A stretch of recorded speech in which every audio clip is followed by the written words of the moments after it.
हरियाणा के फतेहाबाद जिले के रतिया गांव में एक पाकिस्तान से आया परिवार रहता है जो कि 25 सालों से रतिया गांव में रहता आ रहा है। और जो भी वीजा की कार्रवाई होती है वो हर साल वो बढ़ाते रहते हैं, कभी 1 साल, कभी 5 साल, और पिछले 25 सालों से वो इसी तरीके से हरियाणा में रह रहे थे। लेकिन अब जब से पहलगाम हमला हुआ है, जब से सबके जो वीजा है वो रद्द कर दिए गए, ये परिवार अब असमंजस में पड़ गया है। चलिए इस पूरे परिवार की कहानी बताती हूँ। नमस्कार, मैं हूं अंकिता शुक्ला, स्वागत है आपका चैनल फॉर न्यूज इंडिया में। हरियाणा के फतेहाबाद जिले के रतिया गांव में एक ऐसा परिवार रहता है जो पिछले 25 सालों से भारत में रह रहा है, लेकिन अब तक उन्हें भारतीय नागरिकता प्राप्त नहीं हो पाई है। यह परिवार साल 2000 में पाकिस्तान से भारत आया था और तब से ही वे भारत की नागरिकता पाने के लिए संघर्ष कर रहा है।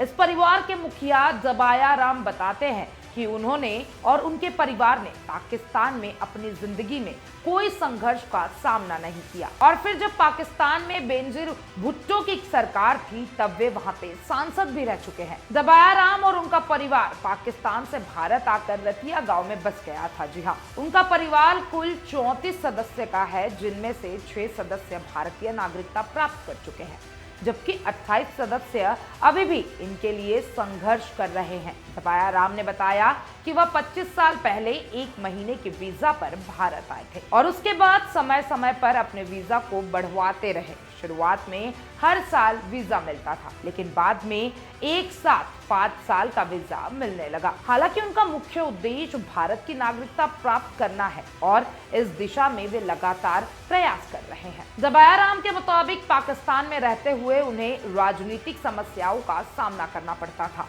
और वो भारत आने के बाद उन्होंने यहाँ काफी मदद प्राप्त की है। जी हाँ, अब वो हरियाणा में रतनगढ़ गांव में रहते हैं और कुल्फी बेचकर अपना गुजर बसर करते हैं। उनका कहना है कि भारत में आने के बाद उनकी जिंदगी में बहुत सुधार हुआ है और यहाँ उन्हें हर तरह की मदद मिल रही है। अभी जबाया राम के परिवार के 28 सदस्य भारतीय नागरिकता के लिए आवेदन कर चुके हैं, लेकिन पाकिस्तान में हालिया आतंकी हमले के बाद से उन्हें चिंता सताने लगी है।